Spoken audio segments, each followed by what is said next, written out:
Okay, welcome. My name is Kurt Johnson, and I'm with the Oklahoma State Department of Education and Special Education Programs. I'm a project specialist for the Oklahoma Alternate Assessment Program. And what we've been doing this fall is we've been traveling around the state and doing some in-person trainings. And so this live WebEx is the same as our in-person trainings that we've been doing.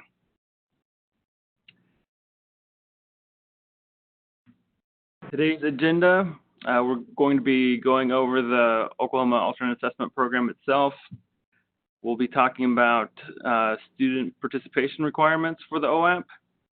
We'll share some information about the characteristics of students participating in the alternate assessment on the national level, kind of what those students look like. We'll talk about the 1% participation cap and the waiver that the State Department has submitted and the requirements that go along with that waiver. I'll show you where some OAAP resources are located on the internet. And then the second portion of the presentation is going to be about the implementation of the OAAP through dynamic learning maps. And I'll be talking about instructionally embedded assessments. We've had some districts use those in the past. So I'll be going over that, and then we'll be talking about the operational portion for the year end. Okay, so the Oklahoma Alternate Assessment Program is a component of the Oklahoma School Testing Program. It's designed for students with the most significant cognitive disabilities. These students generally represent 1% of the total tested population of students. So in order for a student to participate in the OAAP, the IEP team must determine annually that the alternate assessment is the most appropriate assessment for the student. And within that, the student must meet the state-established criteria and the criteria checklist for assessing students with disabilities on alternate assessments. So here's the form of what the IEP team uses for making that determination. This is in Easy IEP. It's also a resource, a document at the bottom of EdPlan. You can find it there. We have the form on our web page as well. So there's a lot of different places to access this form. So the first question on the form is regarding adaptive behavior deficits. This is a key piece. When we look at IEPs, a lot of times the IEP won't include any adaptive behavior data in the IEP. So the first question is, does a student have a significant intellectual disability and significant adaptive behavior deficits? So this is a two-part question. Both parts must be answered yes in order for a student to meet the participation criteria. So we need current and comprehensive adaptive behavior data. And the adaptive behavior data should be available for all the domains of the adaptive behavior scale in order to be considered comprehensive.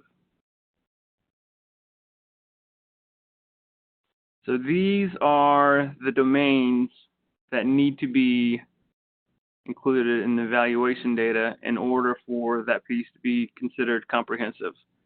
So there needs to be a communication piece, something about the daily living skills, socialization, and motor skills. And within this, there's some other examples of adaptive behavior. And I'll be sending a link to this presentation after it's over, so you'll have this resource to look at in the future. Question 2, does every section of the student's IEP reflect the severity of the student's disability? So is there a need for alternate achievement standards in all content areas?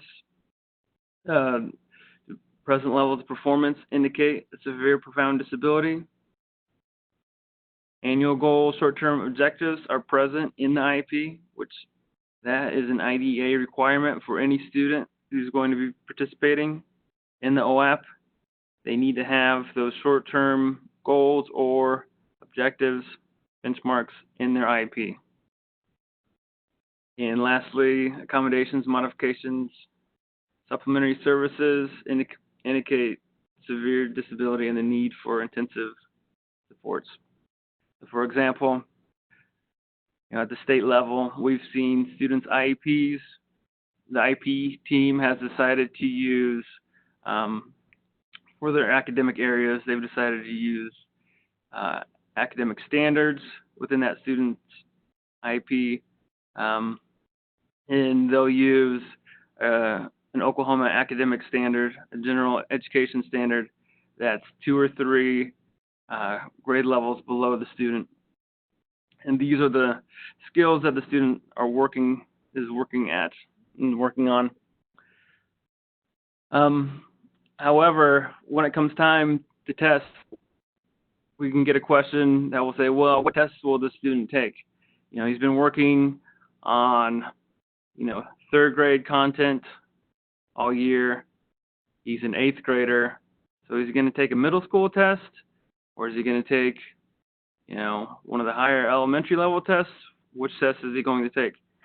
So the OAAP, the essential elements is what is tested on the OAAP, and those are tied to grade level standards, alternate achievement standards that are at grade level.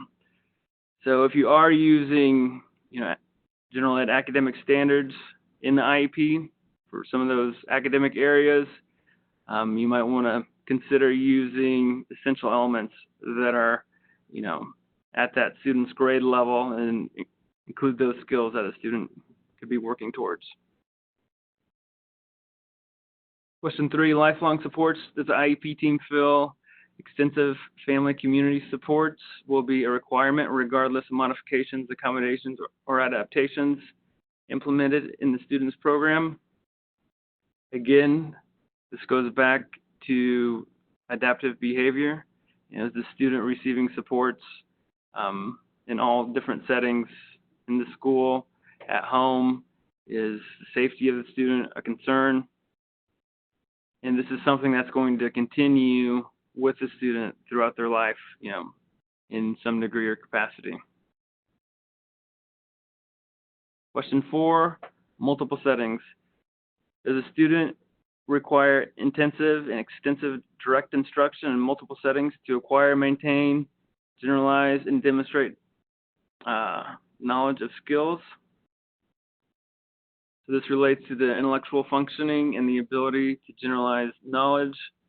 Frequent repetition and practice in multiple settings is required. So for these students, for example, they could receive some of their instruction in the general education classroom. However, it's not going to be without supports within that classroom. A lot of these students, we will see, they're receiving direct instruction in all their core content areas.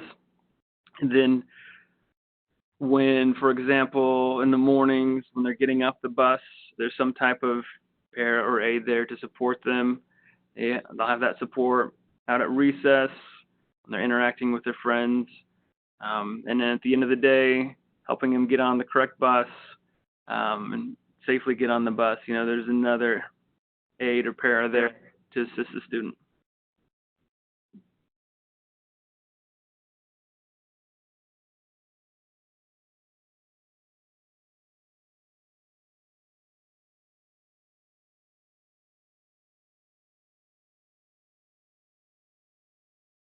Question 5, based on student's disability. So the decision to place the student on the OAAP needs to be based off severe discrepancies in cognition and adaptive behavior. Going back to that first question, students shouldn't be placed on the OAAP because of poor reading skills, excessive absences, disruptive behaviors, or the school staff realizes that they might not perform very well on the, I'm not sure what's going on the general ed assessment. So it needs to be based off those severe discrepancies. Not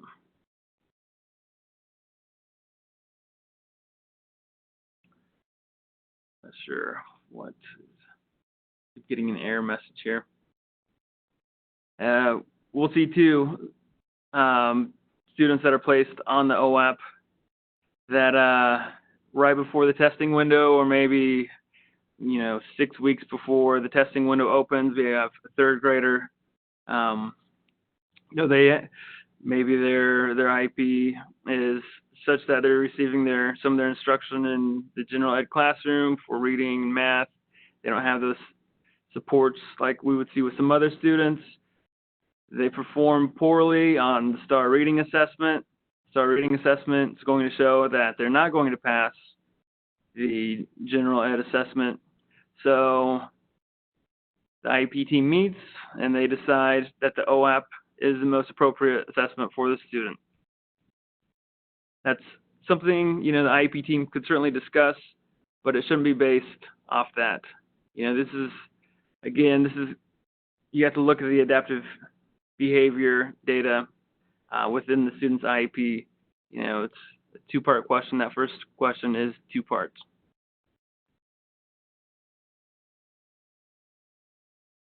So parents of OAAP students are required to be informed when their child will participate in the OAAP, and this is a requirement from ESSA. So we have put out on our website the parent brochure, and it's something that you could either print off yourself, you could show the parents where the link is, or if you'd like some copies to pass out in IEP meetings, you can submit a print request to our office. Just email Abby Johnson there at the bottom of your screen, request some print copies for that. But this is something that is a requirement for parents who have children that are going to be participating in the OAAP. And it lets the parents know that their student's curriculum is based off alternate academic achievement standards. It's not based off the general Oklahoma academic standards. They're tested through dynamic learning maps, just some other information like that. So this is a requirement, though, that parents need to be receiving this during the IEP meeting. Another resource that we have put out is the definition of students with the most significant cognitive disabilities.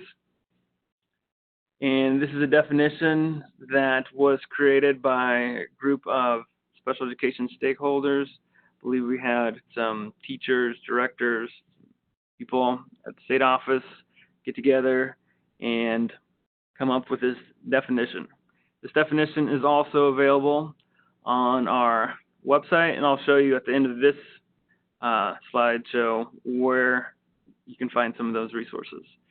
So again, if you have a principal at your site or someone in your building who thinks, well, this student, he's not going to pass the test, he needs to be put on the OAAP. We know he might do, or she might do okay this year, in 3rd or 4th grade, but as the student gets older, in the upper grades, 8th grade, those discrepancies are going to increase, and the students probably won't succeed. Well, this is where you can show those people that this is the definition. This needs to be an annual decision as well. So this is just another resource to kind of guide that decision-making process. So characteristics of students who participate in alternate assessment. So national data indicates the most common disability categories are ID, autism, and multiple disabilities. These are not the only disability categories, but are the most prevalent. And again, participation in the OAAP is not based off, a disability category. So, we've heard some districts saying, well, all of our students who are ID, for example, they participate in the OAAP. So again, the decision needs to be individualized. There needs to be the cognitive piece as well as current comprehensive adaptive behavior data within the IEP that is guiding the IEP team in their decision making. So it's not based off any of these disability categories, but as you're looking at your overall data for your district, you can see if some of these trends are similar to your district. Okay. So communication skills for these students, 10% are in pre-symbolic range, 17% symbolic, and 72% are expressive. So maybe they have capacity to write some, use signs, or some means of alternate communication. Receptive communication skills, so 3% of the population, there's no evident response to stimuli. If you use the instructionally embedded assessments, you'll see that there's a response for that where the student didn't respond. 9% showing alert response, but have a difficult time following simple directions without support. 40% can follow 1 to 2 step directions with cues, maybe using supports as picture objects, something like that. And then about 50% are able to follow simple 1 to 2 step directions without cues. The participation cap.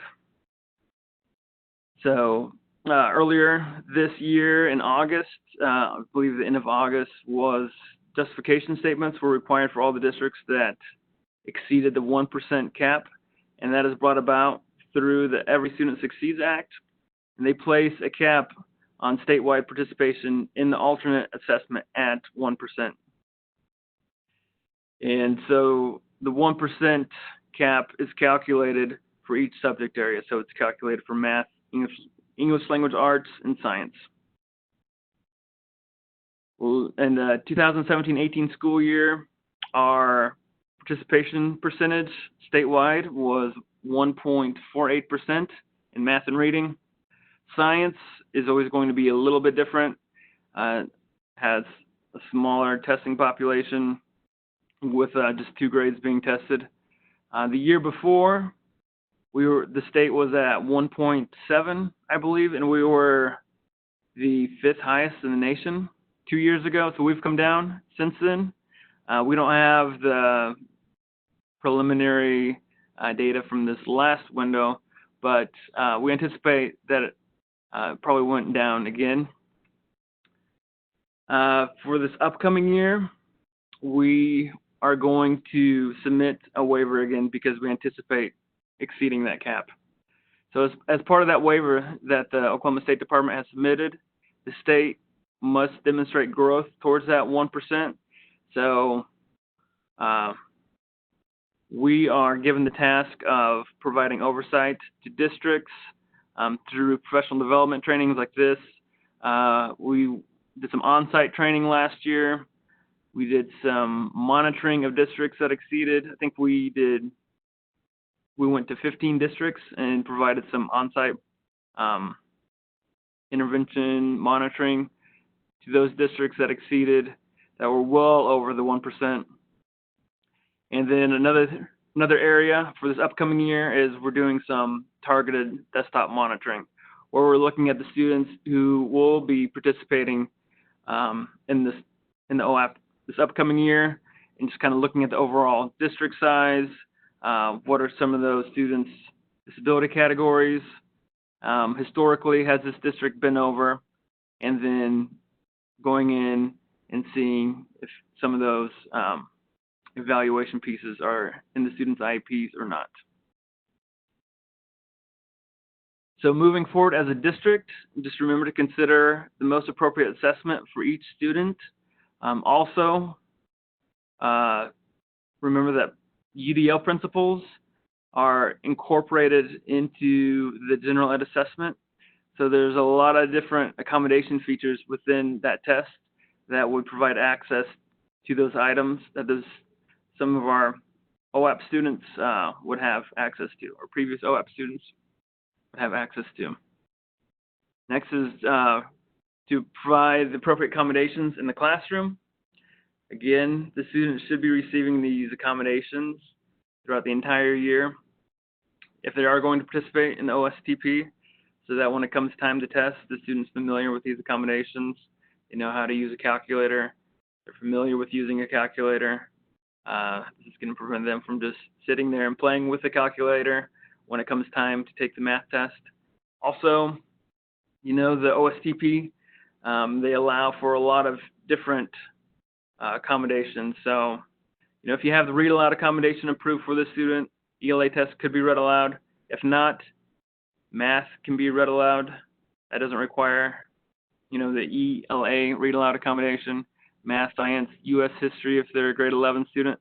So there's a lot of different accommodations that are available. Breaks are available to the student. The student can receive support in staying on task with the items. The test can be chunked, broken up into segments. The student can take a break. So there's a lot of different accommodations. And again, if you feel like those accommodations are appropriate for that student and would provide, access to those items, then these are the type of accommodations that the student should be receiving in the general ed setting and in the special education setting throughout the year, not just when it comes time to test. In the student's curriculum who are participating in the OAAP, the student's curriculum must be aligned to alternate academic achievement standards, these essential elements. And within that, IDEA requires short-term goals within the student's IEP. So, again, like I mentioned earlier, we've seen some IEPs where students taking the OAAP, they have content standard goals in their IEP, but they're the general ed curriculum, based off general ed curriculum that are 4 or 5 grade levels, 6 grade levels below, which, the IEP team can determine, whatever skills the student needs to work on. However, their curriculum in the classroom where they're receiving their content instruction, that content needs to be tied to the alternate academic achievement standards or essential elements. And in November here, I believe in about a week and a half or so, we will put the waiver for this upcoming year out on our website and open that up for public comment. So that will also be available on our alternate assessment webpage.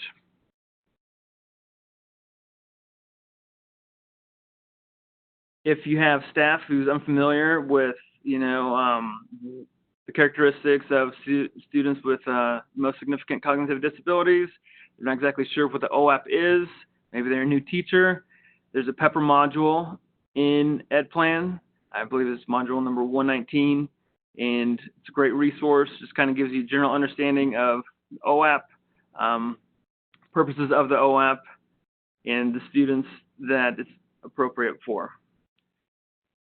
And again, IEP team members should understand the purpose of the alternate assessment. And if you're going over the 1% and your district's been going over historically, we encourage you to look at your data. Are there unusual reasons why you're over this year, or have you been over every year? Do you have a small testing population? If you have 200 students in your testing population, and you have 3 students who are taking the OAAP, you're automatically going to be over that 1% cap. If you're a large district and you're at 2.5%, 3%, and then, I would encourage you to meet with team members and kind of look over your data and try to identify some patterns as to why, consistently your district's gone over that 1%. So dynamic learning maps. So the OAAP is administered through Dynamic Learning Maps, which is an online platform, and Oklahoma is in the 5th year of using dynamic learning maps. And so it offers 2 different types of testing. We have a year-end model, which is the operational window. That window opens March 9th, and this is what is required. It closes the 1st of May. So all of those testlets would need to be administered within that window. Instructionally embedded is optional. We highly recommend this. It's designed to integrate classroom instruction and assessment throughout the year. And that window is open and it closes February 26th. And I'll be talking more about the instructionally embedded assessment option. Testing schedule. So grades 3 through 8, grade 11. They'll be tested in math, ELA, science, grade 8 and 11, history, grade 11. And this image is also on the Alternative Assessment website, which I'll take you to here in a second. And we have a lot of different resources available on our state webpage. ELA, science, math resources, professional development opportunities through DLM. DLM has professional development module, I believe, for every essential element too. So if you ever need support in, instructing an essential element, there's professional development module for that through DLM. There's also ELA familiar texts that are available. The requirement for test administrators for the OAAP, that requirement hasn't changed. They're a returning test administrator, and Sheila from DLM is here with us. And so if I need correction, Sheila, feel free to chime in or correct me with any of this. If you're a returning test administrator, there's 1 module you'll need to complete. If you're new, there's 4, and it's through Drupal. We also have a link to the Drupal site on our special education alternative assessment webpage. Right. And this is an annual requirement. Yes, it's through Moodle. Moodle. Just like the other years. And so if they are a returning teacher, then you are correct. They only have 1 module. And they have been revamped, the new and the returning, and so they are a little bit shorter, more concise than in the previous years. And so here is a special education, or the State Department webpage. So if you're needing to access the OAAP website, you'd go to Services, Special Education. This is our Special Education homepage. School Age Part B, Assessment. And so here you'll find our contact information. If you have a question, you can contact any of us. This link is our state definition of students with most significant cognitive disabilities. It's a resource you can print off, have handy in an IEP team meeting.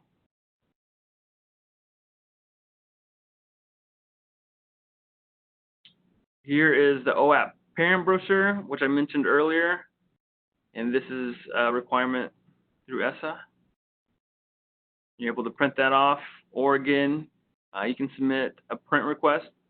You can email Abby Johnson at the State Department, and also email myself.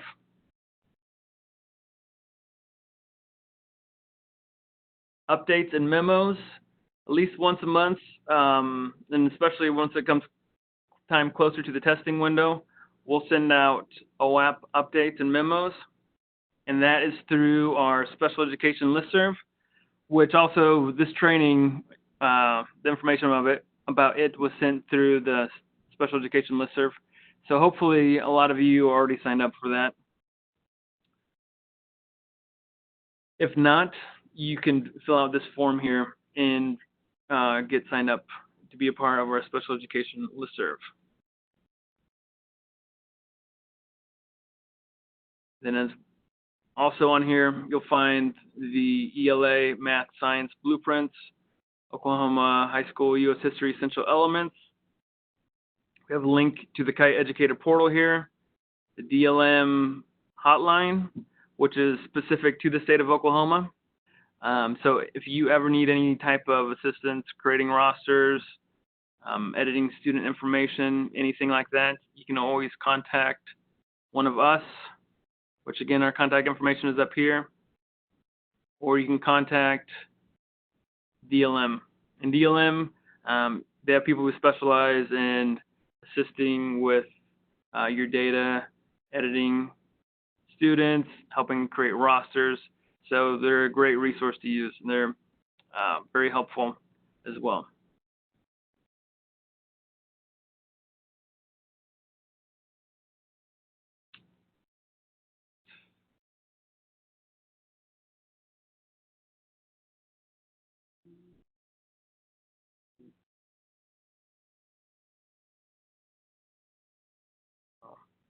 I don't know what's happening.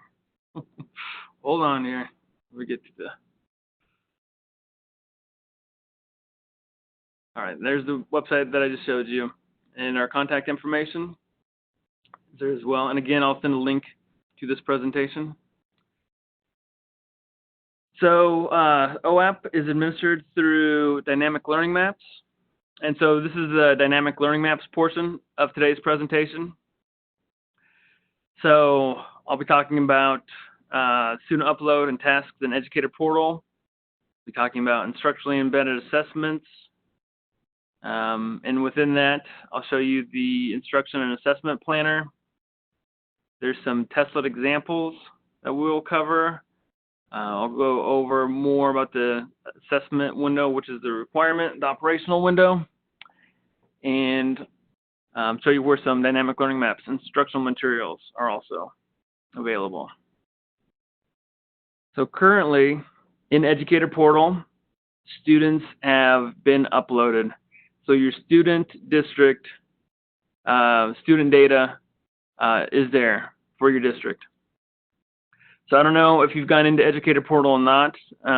If you haven't, you know, I would encourage you to go in there, look at your students, make sure their information is correct, notify your data manager if the student information needs changed somehow. Also, if you have the level of access that allows you to create rosters for teachers, those rosters can be created as well because the students are already in Educator portal. And the upload was based off of information in EdPlan from August 27th. So if you have students after, August 27th who are going to participate in the OAAP, so maybe you've had an IEP meeting since then, decided the student will be participating in the OAAP, for example, maybe a third grade student, then that student will need to be uploaded by your district test coordinator or whoever has that level of access. So some tasks in Educator portal for teachers and test administrators. So teachers, you can log into Kite Educator portal. They can sign the test security agreement. If rosters are set up, you can verify their rosters and student information.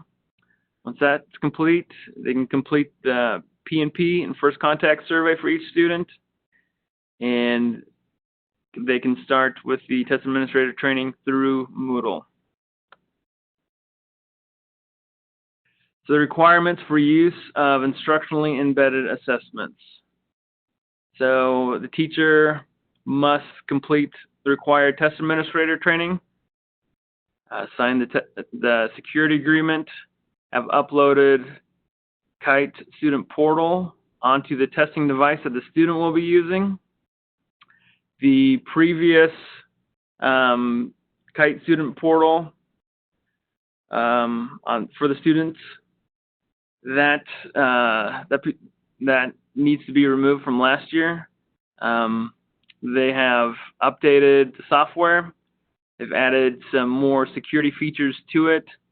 So, if you get the student's device and you're trying to log into it, or you're trying to open the application and the student can't open it, it's because you need to install the new Kite student portal onto the student's testing device. And students must be enrolled and rostered to teachers. Students are enrolled already. We've been able to do that this year, and the students must have their first contact survey and P&P completed.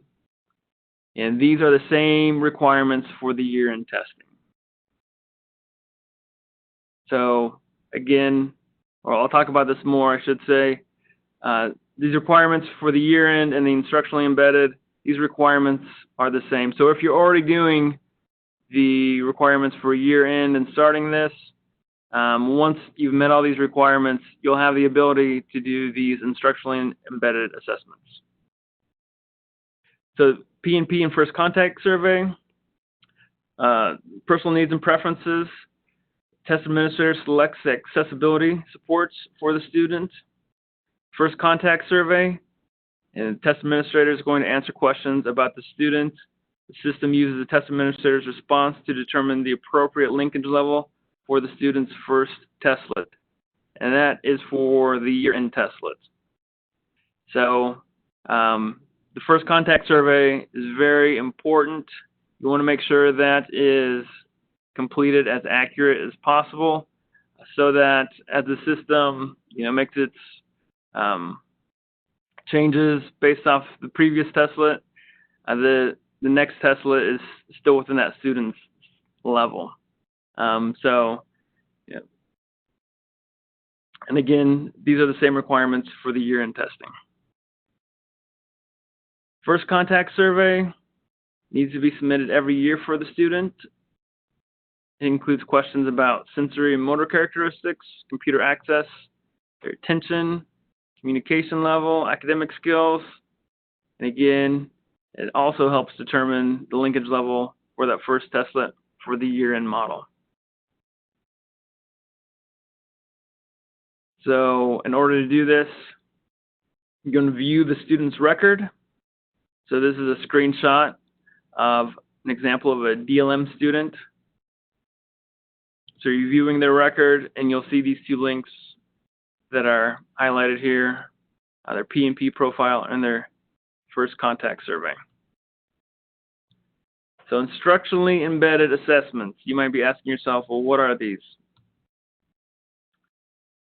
They are computer-based assessments intended to be integrated with classroom instruction. The window for these are open.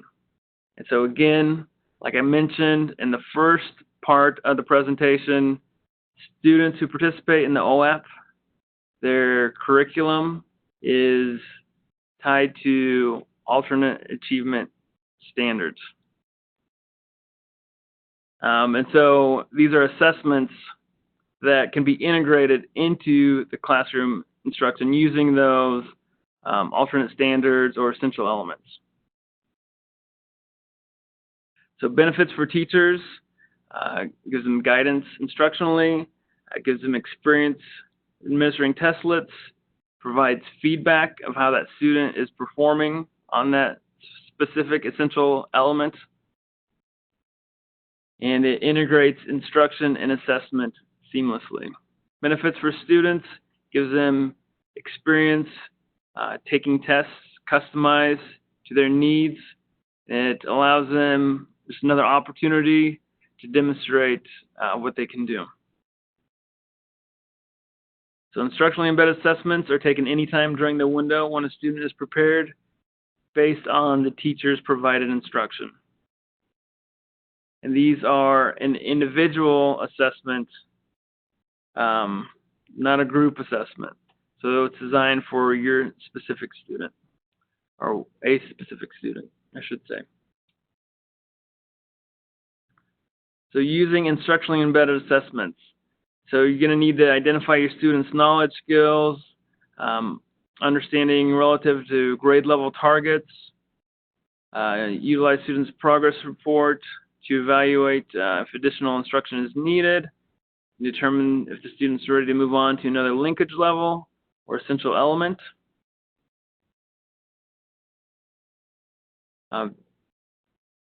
Teachers, some of the benefits, again, for using instructionally embedded assessments, promotes the use of mini-maps. So I'll show you an example of a mini-map, what that is, what that looks like later on. It allows the teacher to choose an essential element and linkage level. We'll go over kind of what that looks like. It gives teachers time to develop and implement instruction for the chosen essential elements and helps teachers understand how the skills and understandings across essential elements often overlap. And again, it allows teachers some practice administering testlets, and teachers can adjust their instructional plans as needed. So here is an example of a student's progress report. So you'll see, up at the top left of this progress report, you have the student's name. If you go down, you'll see the different claims, the essential element. So here we have English language arts in the conceptual area.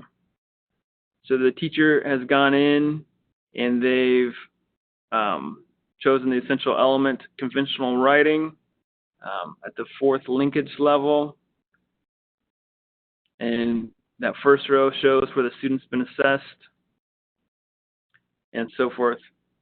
So as soon as the student completes their assessment, this progress report would be available in Educator portal. And as the student progresses throughout the year, when the teacher covers the essential element that he or she has chosen and assesses the student, then that new information would show up in this progress report. So when it comes time for parent-teacher conferences or 9 weeks report, this is something that's going to be useful for that teacher.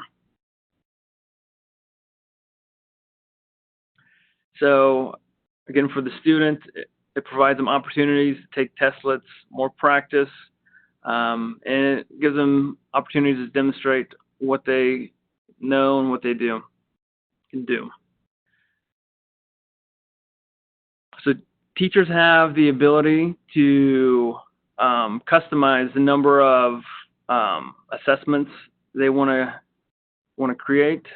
They can the frequency, how many. It's totally individualized to the student based off the teacher's discretion. So the instructional planner, it allows the teacher to really individualize the student's needs. And if you do have essential elements in the student's IEP, for some of those skills the student's working on, this would just be another piece of data that you could show how the student's progressing towards those short-term benchmarks. And to make this clear, instructionally embedded assessments, they do not impact a student's year-end score report, and they don't replace the requirement for the student to participate in the year-end test. So it doesn't affect their test in any way. It doesn't affect their score. If the teacher's been using this throughout the year, the teacher would still have to test the student during the year-end window. Also, with the instructionally embedded assessments, only one essential element is assessed per testlet, and the teacher, and I'll show you what that looks like here coming up, but the teacher decides which essential element to assess. Just that one. Whereas the year-end testlet is going to contain more than one, or could contain multiple essential elements. And these are not the same as the practice tests.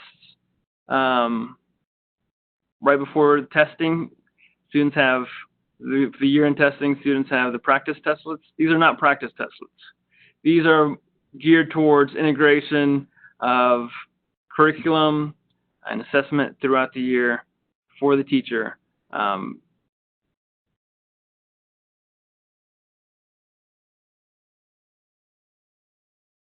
So these are not the practice testlets. These are something that are completely different. So some other key differences. The teacher chooses the essential element and linkage level for instructionally embedded assessments, like I mentioned before. There's no set number of testlets that have to be completed. It's up to the teacher's discretion. Each time a student completes a testlet, the progress report is generated, which I've talked about. And again, the student performance does not impact the year-end score report. Spring assessment, the system is going to choose the essential elements and linkage level. And again, that linkage level is based off the P&P and first contact survey, that first testlet. Set number of testlets must be completed, which I'll show you that here.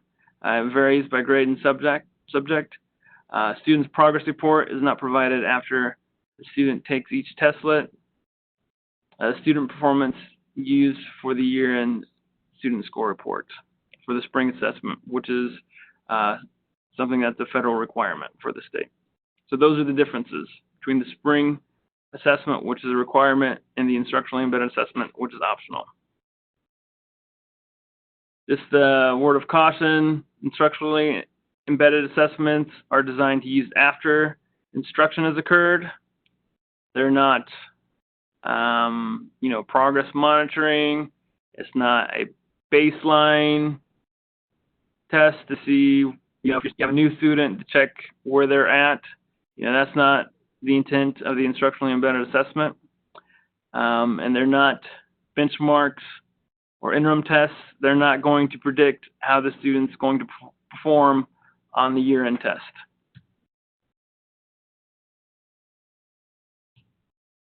So right now, teachers have the ability, and we have some districts who have already started doing this. The instructionally embedded window is open. So the teacher would use the instruction and assessment planner, which is an educator portal. They're going to choose the essential element for instruction, choose the linkage level of that essential element. They're going to instruct the student. If they need to make adjust their plans, provide additional instruction as needed. And then after they've finished instructing, they're going to assess the student on that chosen essential element. So again, the integrated assessment is just for one essential element that the teacher's chosen. And then they're going to use the instruction assessment planner to make decisions about further instruction. Using instructionally embedded assessments, identify the student's current knowledge and understanding relative to grade level targets following instruction. Check the student's readiness for a higher linkage level or a different essential element. So the first part of this process for instructionally embedded assessments, and I would really encourage, people listening to this to really consider using instructionally embedded assessments. It's something that's available right now to, everyone. Students have already been uploaded into Educator portal. You would need to complete your training, have your student rostered, verify that that roster is complete your 2 surveys. But after that, this is available. This is something that's right now available to teachers for this population of students. The first step is to choose. So you're going to choose where to begin. So when I showed you all the special education website, showed you where the blueprints were located. The blueprints are a list of essential elements in a claim and conceptual area. And they also show the assessment requirements, and they can be found on our state webpage. They can also be found, as well as a lot more resources can be found at the dynamiclearningmaps.org, Oklahoma/Oklahoma, and that's our state-specific DLM site.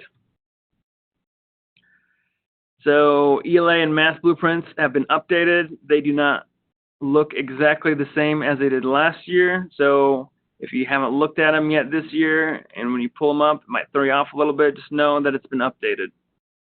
Overall, there's fewer essential elements. Grade 6 and grade 9 writing have a new essential element.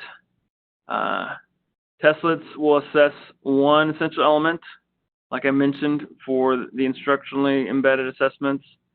The exception is that all writing essential elements will be assessed in one testlet. So here's an example of English language arts. So you have a major claim. This could be, similar to your overall goal. Students can comprehend text in increasingly complex ways. So within that, you have your objectives or your conceptual areas. Determine critical elements of text, construct understandings of text, integrate ideas and information from text. Here's an example for mathematics as well. And again, these are available on the Dynamic Learning Maps website and also our state alternate assessment webpage. So specific essential elements are assessed in each grade are listed in the tables. So here are the grade 4 essential elements that would be assessed. And here's an example of grade 3. And grade 4 again. So if you have a student who, in a lot of our self-contained classrooms, you might have, multiple grade levels of students within that. So as you're choosing which essential elements to instruct on, a lot of these, you can look at your grade 4, you can look at grade 3, and see some of these that might overlap. And then, you can make adjustments to your instruction, add some complexity to your students that are a little bit older as needed. But, as you look through the blueprints, you'll see how a lot of these conceptual areas overlap from grade to grade. Okay, so there's linkage levels within each essential element. So there's 5 linkage levels. So you've chosen your essential elements that you're going to instruct on. You've looked at the year-end blueprints. You see which essential elements are going to be assessed year-end. You've identified, your conceptual areas that are going to overlap for your students within that classroom. So now, for the individual students, you're going to choose the linkage level, the complexity of the item. Before we had dynamic learning maps, when OAAP was assessed through Pearson, we had to create a portfolio. We had to identify which task, is based on the student's level, and then some tasks were recorded. We had to submit that evidence. Some of you are probably shaking your hands. You might remember that. So with the instructionally embedded piece, too, you're going to, unlike the year-end assessment where that first testlet is based off your PMP and first contact survey, with the instructionally embedded assessment, the teachers are going to decide, where that student might fall within this standard or essential element. So they're going to choose the level of complexity for the assessment. There's an example of grade 4 math as well.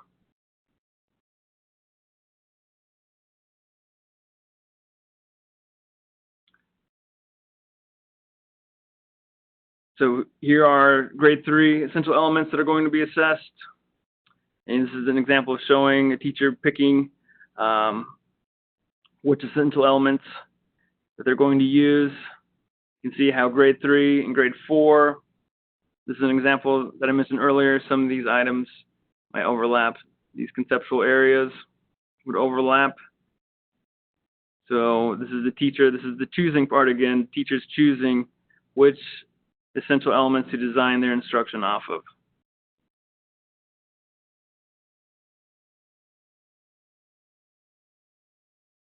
So for example, 4th grade math, maybe they can add and subtract 2-digit whole numbers. That's a concept they're working on.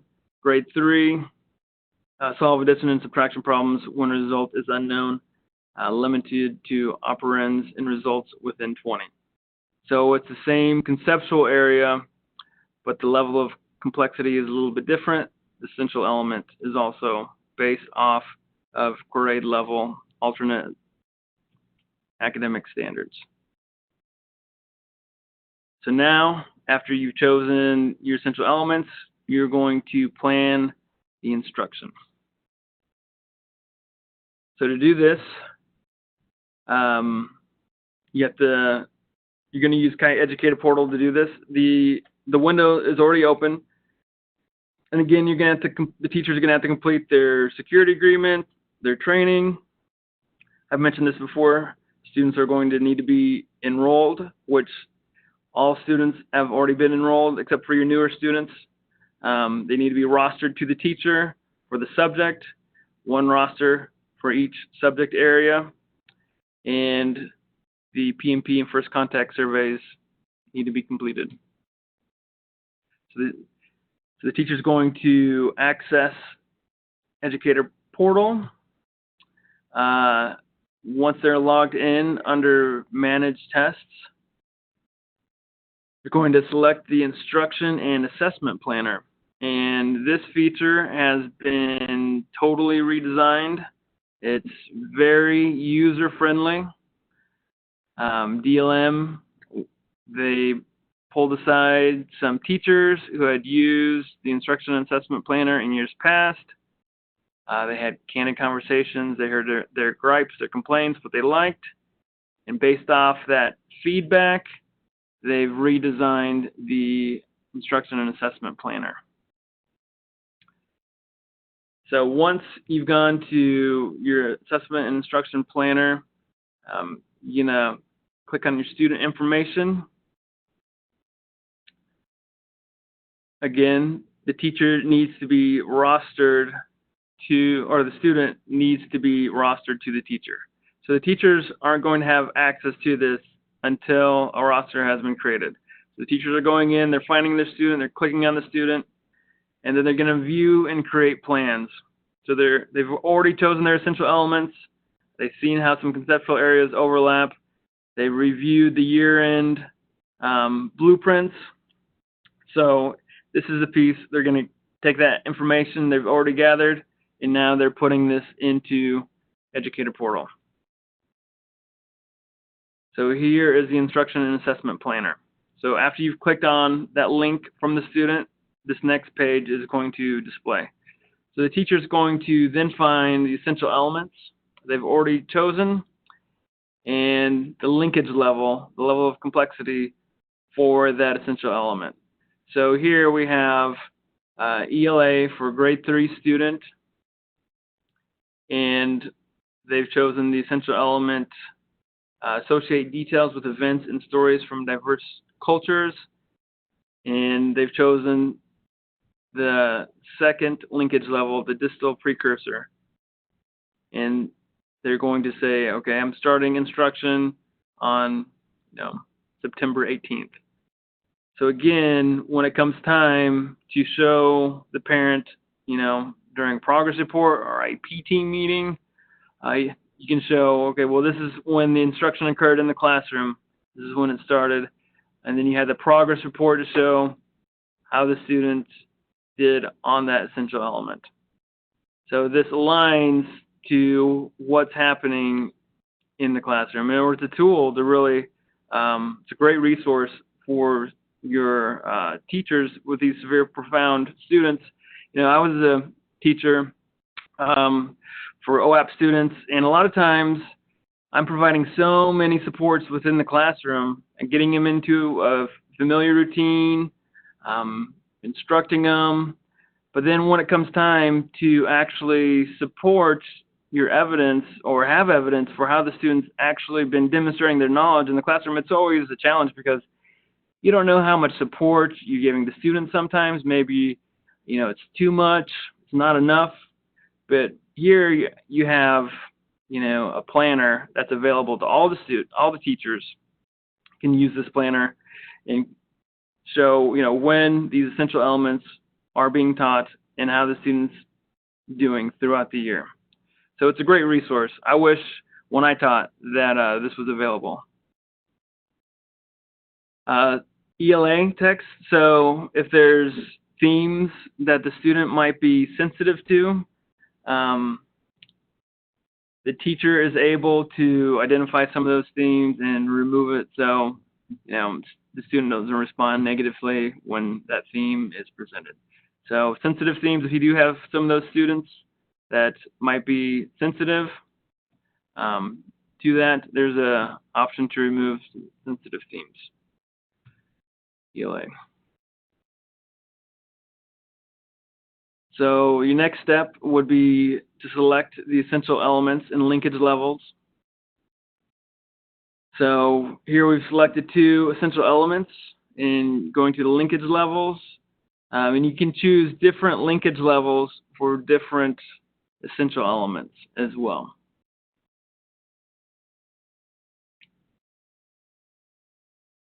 And just a few things to keep in mind when you're viewing instructional information. Teachers need to keep in mind what are the skills and knowledge that will be assessed at the chosen linkage level. If it is a chosen linkage level appropriate for the student, not too easy, not too hard, and what type of activities and instruction might be used prior to assessing the student on the instructional or the essential element. And these are just some guiding questions that the teacher can use when selecting the appropriate linkage level. Okay, so you've chosen the essential element, you identified the linkage level, so now you're going to click Begin Instruction. When you click Begin Instruction, or with each box you'll see I forget what that little menu is with the 3 dots, but you would click on that menu option and then select Begin Instruction. And when you click on the menu, window will pop up, and you also have a mini map to that essential element, so you can see, how that student could progress to the successor level for that essential element.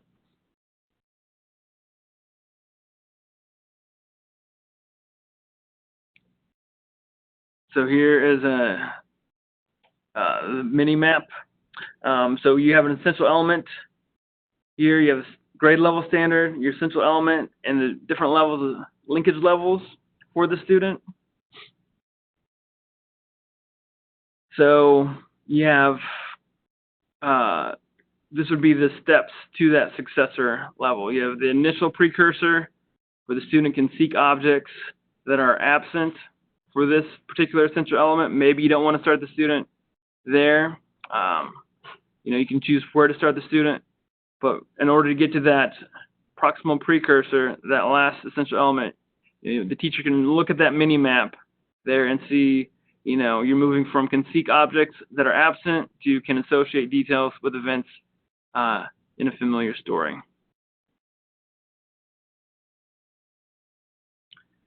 The next step, so after teacher's chosen the essential elements, they've gone into the planner.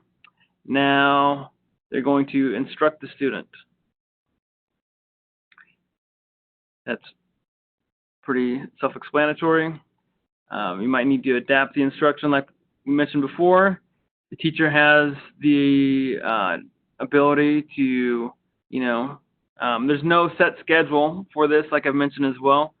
The frequency, the number of assessments, the duration, it's entirely up to the teacher, based off that student's needs.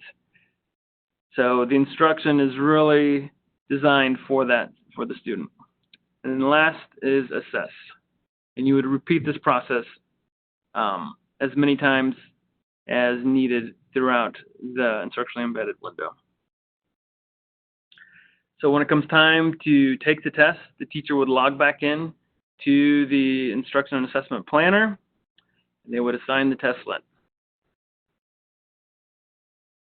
So they would find that essential element. Again, they're going to click on that menu option in the upper right-hand corner, and they would say that the instruction is complete, and they're going to assign the testlets. And we'll ask you, are you sure? You want to assign the testlet, it cannot be reversed. Teacher would then retrieve the testlet information page from Educator portal. And that tips page would have the students' login information in there. In student portal, like I mentioned before, they should already have Kite Student Portal on their computer or tablet installed.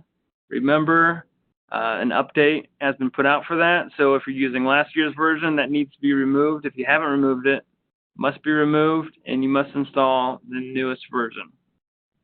You're going to log in using the student's credentials. Remember, the credentials are accessible in the Instruction and Assessment Planner.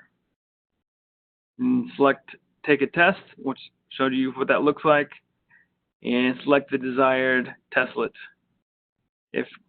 So you also have the option, you know, if you're working on multiple essential elements and you want to assess different essential elements at the same time, maybe you have a higher performing student who could take 2 testlets on a Friday, you know, been instructing the student 2 or 3 weeks. It's kind of your routine, trying to get the student into this routine, but you're going to select the desired testlet. But you do have the option of administering more than 1 testlet, but remember, each testlet would just be 1 essential element that would be tested on. And then the teacher can repeat this as much or as little as he or she would like to. So let's wrap up. Having a student complete instructionally embedded testlets will provide the student-teacher experience in the system. It allows for an assessment experience following instruction on essential element. Having a student complete instructionally embedded testlets will not impact the testlets in the spring assessment window in any way. Won't impact their score report. Students still would need to complete their tests in the year-end window. And again, it's a tool that can be used to plan instruction for a student's academic goal.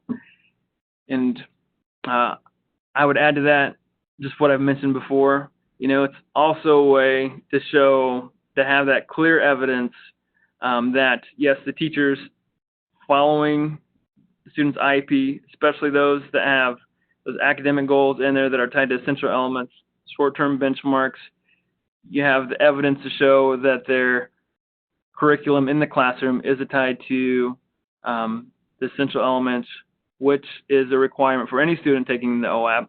Their instruction needs to be based off essential elements. So you have that evidence here through that progress report. So I think, again, you know, I wish when I was a teacher, I would have had something like this because, you know, I could tailor it to each of my students that I had who were taking the OAAP. I could work on their pace, and it would provide them an opportunity, especially for my 3rd graders, some experience in, you know, this, if they're higher functioning, getting onto the computer, taking the test when those testlets are delivered through the computer. And also as a teacher, maybe the student wouldn't be at a level of independence where they could take the test by themselves. So it would also provide me an opportunity to set up the items with those students, get them in the habit before it comes time to for the spring window. So again, I think this is a great resource. It's available right now. The window's open.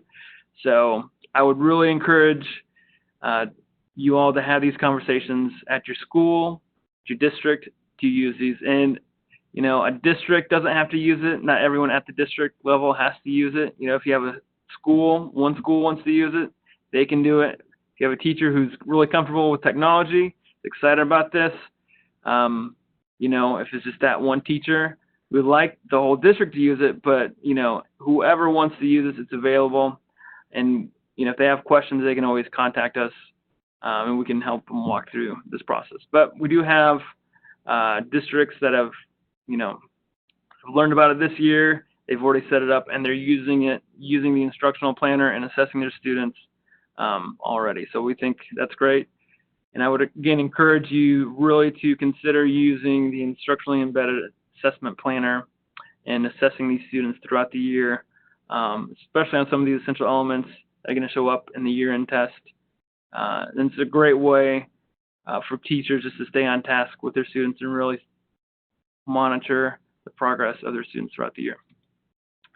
So within that, like I mentioned, there are two different types. There's the computer delivered, maybe for students that are a little more higher level, and this is the same as the year-end. This piece, I'm still talking about instructionally embedded assessments, but this is going to be the same as the year-end too. So there's a computer delivered. There's also the teacher administered. The computer delivered testlets, they maximize student interaction. Items are written to the student. There's an engagement activity followed by 3 or 9 items.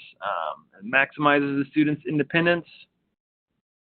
The student selects response choices independently, and supports are allowed for entering the student's response and navigating from screen to screen.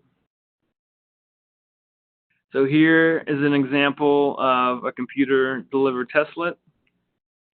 So again, if you are wondering, if this is a student, this is a 4th grade essential element here. They're at the proximal precursor, so the 3rd level of complexity. So if you have a 4th grader and you're wondering, well, should the student take the OAAP? So this is going to be an example for a student who is a little bit more independent, this item right here. So Native American tools is a topic. Native Americans made the tools they needed to survive.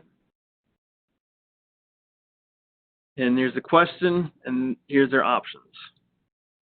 So hopefully this also not only shows you what the computer-delivered testlet looks like, but helps you understand, which population of students the OAAP is really for here. And also within the instructionally embedded assessment, I should say there's an option for a teacher to exit. Do not save. So when you hit that exit button, it's not going to save the testlets. If it's a student's having some type of bad hair day, is what I heard yesterday. So if the student's having a bad hair day and you need to exit and start at another time on another day, you have that option here. So then again, this is just example of a computer delivered testlet for a 4th grade student who would be a little bit more independent.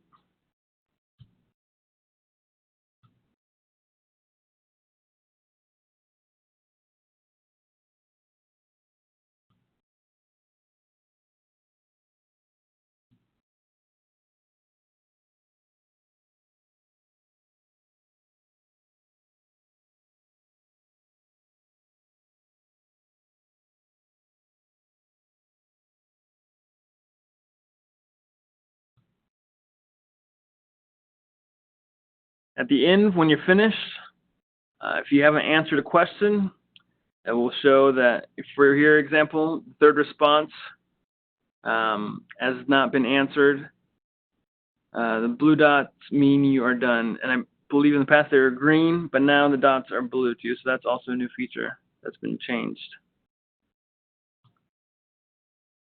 So the teacher-administered testlets, so the directions to the test administrator are in student portal. There include scripted statements and interactions, items for the test administered to complete based on observation and behavior. And they're used for some testlets at those first 2 linkage levels, the initial and distal precursor. And all writing testlets are administered by the teacher.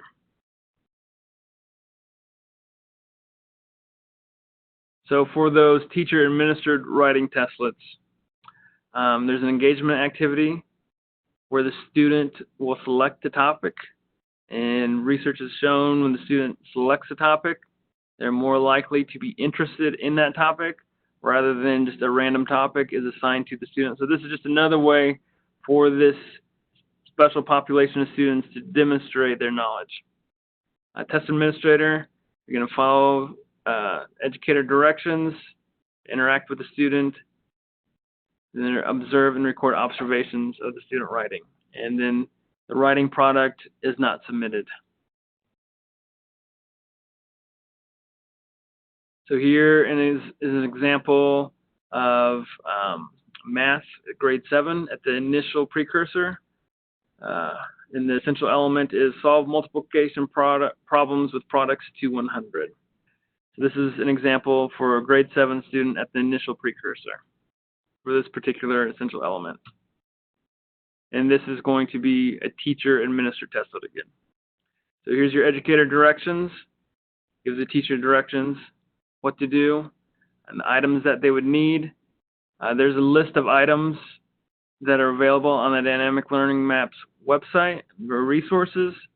So you can look at those items ahead of time, but there's also suggested substitutes for those items that the teacher can use. And in addition to that, if there's something that the teacher has used in the past that the student is familiar with and the student can use, and it fits seamlessly into this concept area and this item that's being presented, this teacher can also use that item if necessary. So again, educator directions continued.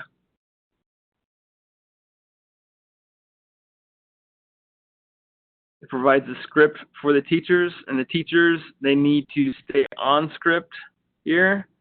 You know, we want these assessments to be as standardized as possible so that there is that validity and reliability for the student score report.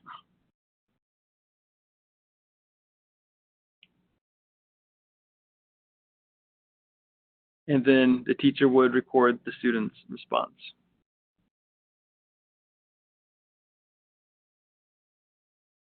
Again, next item, directions, go through the directions and indicate the student's response.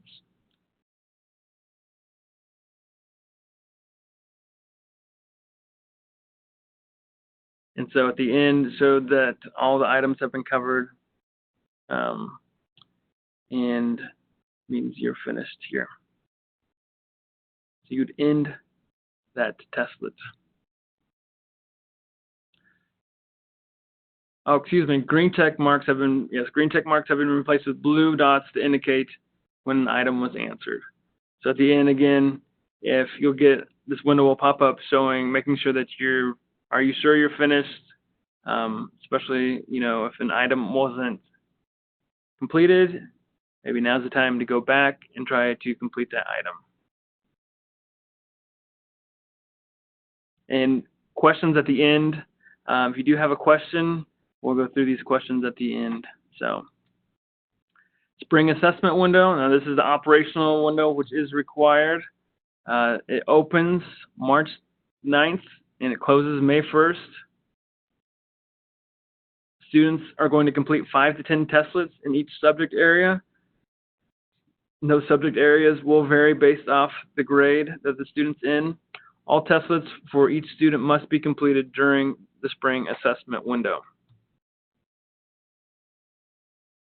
So the testlet items will have 3 to 9 conceptually related items, 5 to 15 minutes to complete a testlet, and the number of testlets per subject, 7 for 9 for ELA and mathematics, depending on the grade.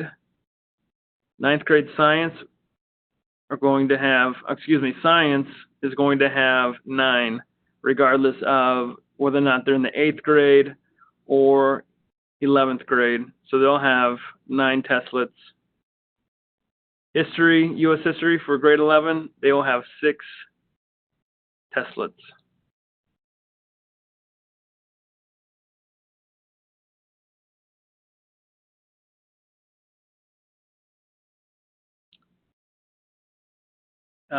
In Educator Portal 2, teachers can look at the test progress. So you can go in and see, you know, for this student, the year-end math, they're in 8th grade, they have 7 testlets they're going to have to complete, and you completed 2 of 7. So teachers have access to see their test progress. Also, district testing coordinators, special education directors, Educator Portal.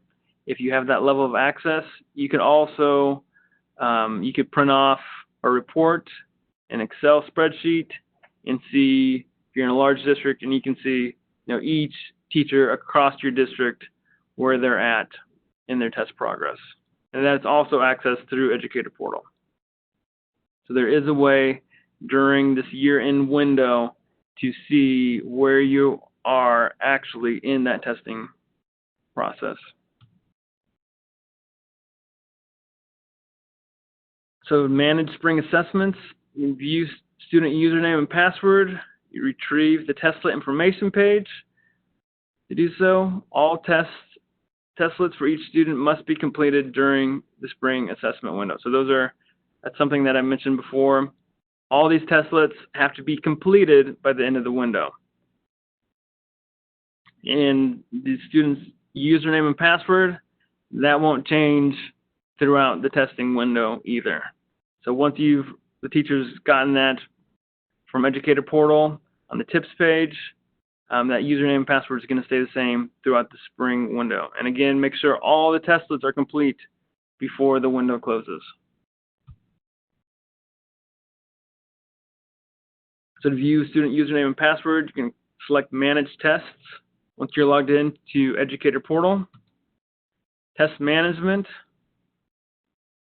And this is an example of a teacher, someone with the role of a teacher. You'll see the test management screen. District and building level users are going to see additional choices in the drop-down menus. So once the teachers select Manage Testlets, there hopefully a test has, the Testlets have generated. Hopefully your students have been rostered to you.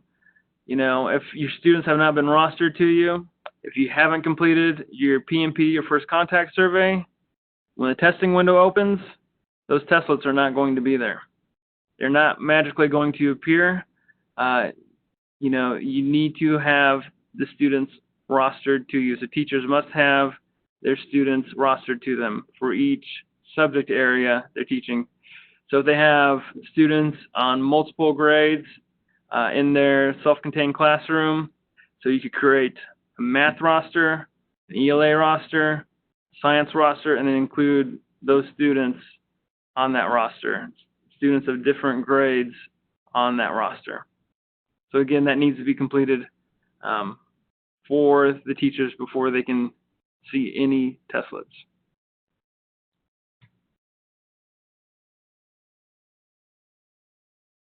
So here you have tickets and the test information next to the test session name. The test progress column on the test management screen shows the number of Testlets that have been completed out of the number of subjects required for a subject during the spring assessment window. And you'll see that you'll have access to that. So again, the teacher can see, they can monitor their test progress. They can know where they are in that assessment process for these students. So here's an example of what the student's username and password would look like. And just a reminder, these are secure documents, so you want to treat them as such. They have the student's first name and last name, they'll have their username and password, and that's what they would use to log into their Kite student portal, that new program that you've installed into their testing device. They're going to use that username and password. It's going to stay the same throughout the testing window.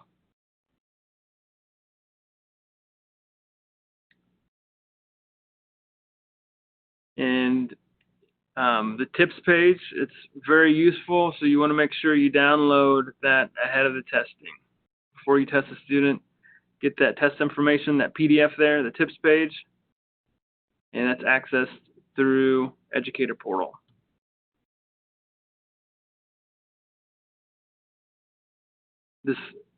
So to retrieve that test information page, again, they're located in the test management screen. You can go to Manage Tests, select Test Management, and then click Search. Those students should appear.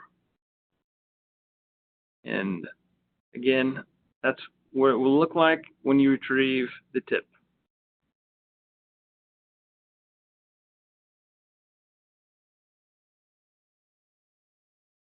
And that that test information page is going to have all the information on there. The grade level of the student, the conceptual area, the target level. So, it's really useful for the teachers to review that test information page prior to the assessment. So this is a sample test information page for math. Tell you the materials needed, materials use. They're going to be using those materials for, and if you don't have those manipulatives, there's some suggested substitute materials that the teacher can also use. And again, treat these as a secure document, so you want to destroy these after you've used them. On the Dynamic Learning Maps website, you can find the materials collection list, and there's a list of common materials by subject area and grade. So teachers, before you start the testing window, I encourage you to go to the Dynamic Learning Maps website and look at those materials and see if you have those items. If you don't have those items, you might need to substitute something. And so, for example, 2 identical erasers and 2 identical blocks. Material use, the student will use the materials to recognize objects that are the same and objects that are different. So if you don't have erasers and blocks, you can use something else that's identical. Maybe 2 glue sticks, identical checkers, something that's familiar to the student that won't be a distraction on that day of testing. Instructional resources. Educator resources page on Dynamic Learning Maps. Dynamic Learning Maps, they have an abundance of resources. There's essential element resources. There's learning map models on there. There's professional development modules supporting each essential element. And again, there's I believe there's video modules you can watch for each essential element. So if a teacher is struggling, if you feel like they don't have much support, encourage them for that instructional piece to go to this website, and they can watch a module on that particular concept, and as a resource for them to kind of get a better idea of how they could best meet the students' needs instructionally. Also, on the Educator resource page on Dynamic Learning Maps, there's assessment administration resources. There's your data coordinator manual. So if you do need to upload a student to Kite Educator portal, you're going to find your manuals there, as well as any instructional and informational videos. And I also believe there's a video there that goes over the instructionally embedded assessment process. So there's also a video that you can watch there to kind of familiarize with that process. So the Oklahoma website, this is what it looks like once you go there. This is the window for resources and educators and district staff. A lot of these links are going to be on the Oklahoma Alternate Assessment website, but it's not going to have the complete, it doesn't have all of the resources there. So I encourage you to go to the DLM website, and you'll select the state up at the top once you get there. Go to Oklahoma, and then it's going to have all our manuals and blueprints specific to Oklahoma, to the year-end testing model, of which we're a year-end state. So all these resources are specific to Oklahoma. Helplet videos. If you want more information about using the Instruction and Assessment Planner, there's an overview of instructionally embedded assessments. So again, there's an endless, well, it seems endless. There's an abundance, I should say, supply of resources on the Dynamic Learning Maps website. For ELA on the Educator resource page, on the DLM webpage, essential elements. So for English language arts, here are the resources for essential elements. There's blueprints available. There's a complete list of essential elements for ELA,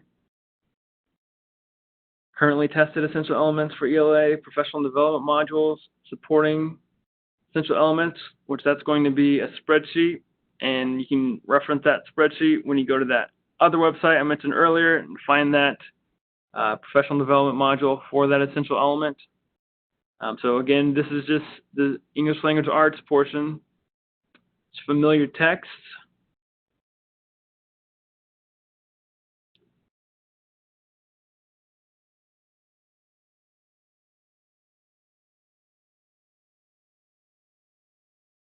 Then for math, again, there's essential elements. There's a collections list on there as well. This is the essential element link that's been selected here. So you can see there's a blueprint for math, other items that were the same for ELA. Professional development. DLM Consortium offers professional development modules in a virtual community of practice. Support educators who teach and assess students participating in DLM. And that's facilitated through the University of North Carolina.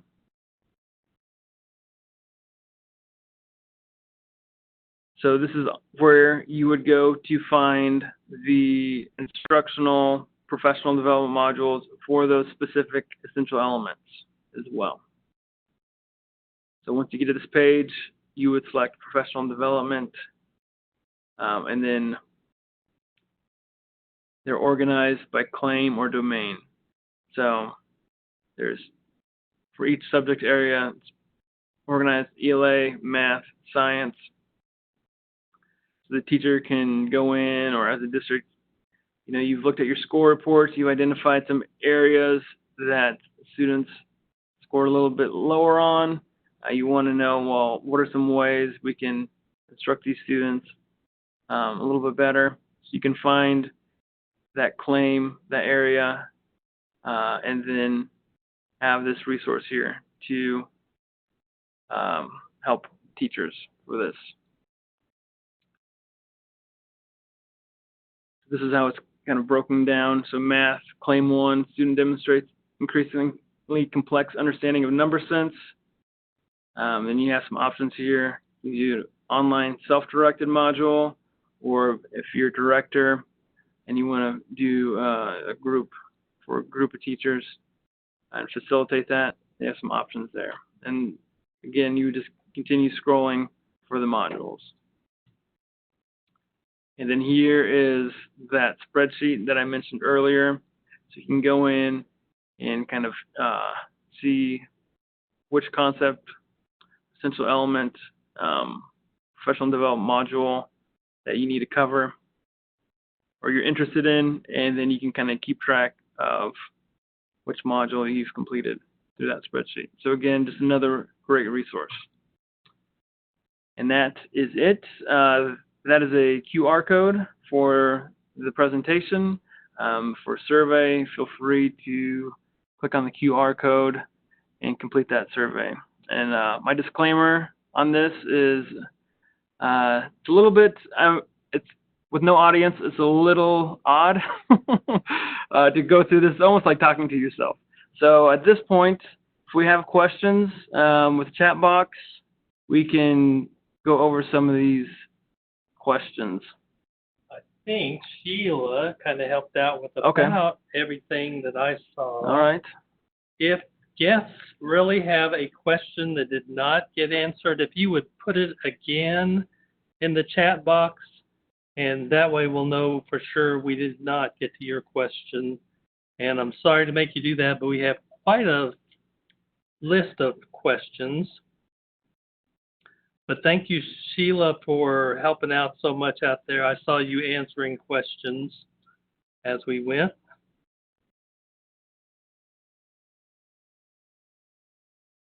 Know where the Tar Heel reader site is. Okay. Sheila, if you're still listening, could you share that link? Yes, absolutely. The Tar Heel reader site? I am going to go here right now, and I will share it in the chat box. Thank you. Yeah, thank you. There it is. Oh, perfect. Thank you, Angela. Professional development, if you would like to email me, I can send you a certificate for professional development. Yes, Lindsay, for the link for the new Kite student portal, if you go to the DLM homepage, the dynamiclearningmaps.org, at the very top bar, there is a tab called Kite Suite, and you will be able to find instructions for Windows, Mac, iPad, or Chromebook, and then also the downloads for all of those.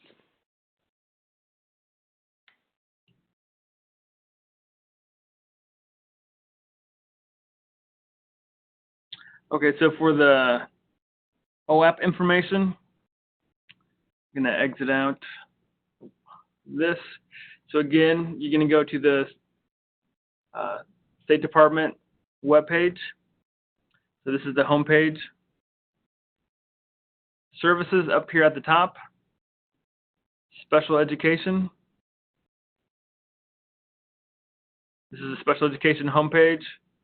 You have school age part B and assessment. And this is the OAAP webpage here. And then we have links to some things, but again, the Dynamic Learning Maps website, all of their resources, are going to be, they have the comprehensive list of resources, guides, everything on their site. But this is the OAAP website.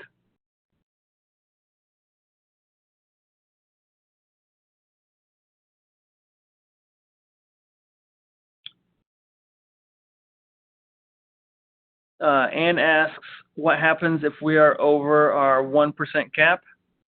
So as a district, it will depend on the level that you exceed the 1% cap. Districts are divided into 3 tiers, and Tier 3 will provide the most intensive supports, say. Last year we went on site, we provided some professional development training. We went over some IEPs with teachers and kind of just tried to build their capacity a little bit in identifying which students should and should not participate in the OAAP. All districts were required to provide a justification statement, all districts that exceeded the 1% cap. So your district provided an assurance that they are using the criteria checklist and some reasons behind why they may have exceeded the 1% cap. So that was a part of it. Some districts had to complete a professional development module.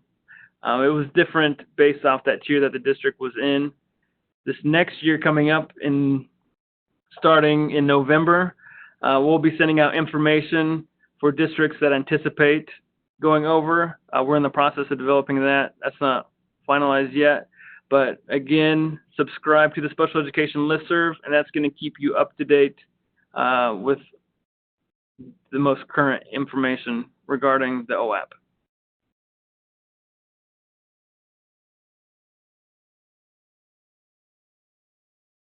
There we go. There's a QR code again. Oh, yes, I will. I will email the PD certificate. Okay. All right. If there's a question that I missed, feel free to ask now. If there's any other questions.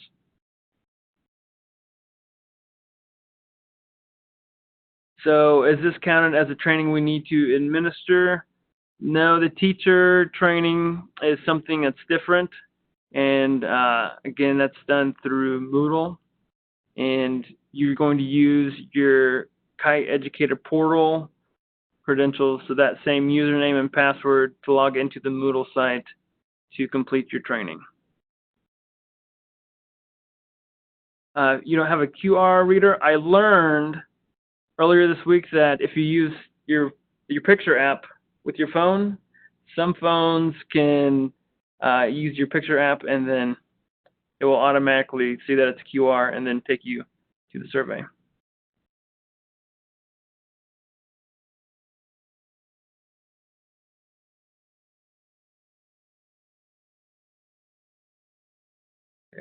Yep, I can email the PD certificate. Yep, I can send that out.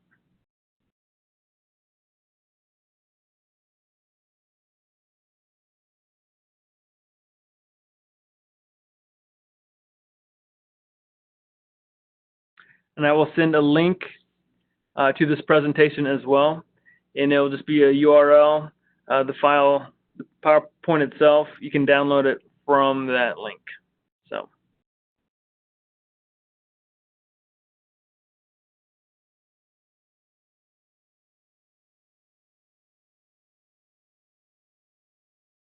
Yes, yep, I'll send an email to everyone who attended today's presentation with the certificate attached, as well as a link to today's presentation.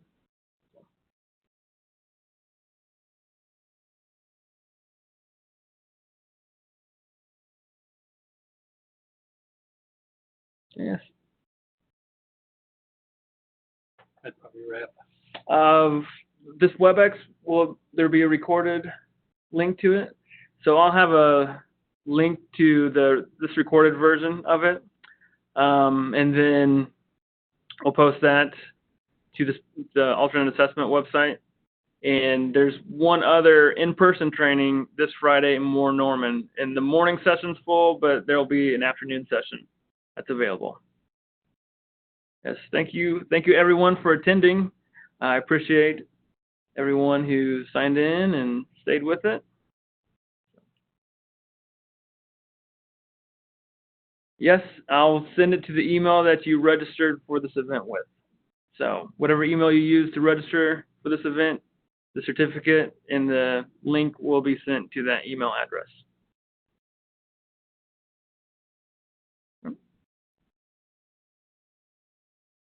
Okay. Yes. Nice. We appreciate the positive feedback. So, and Sheila was great with creating the DLM portion of this presentation. So we have a good team here. And again, if you have any feedback or concerns, you're always welcome to contact us with that. And we're always willing to listen. So. Okay, we're going to sign off here in Oklahoma City. Thank you, guys.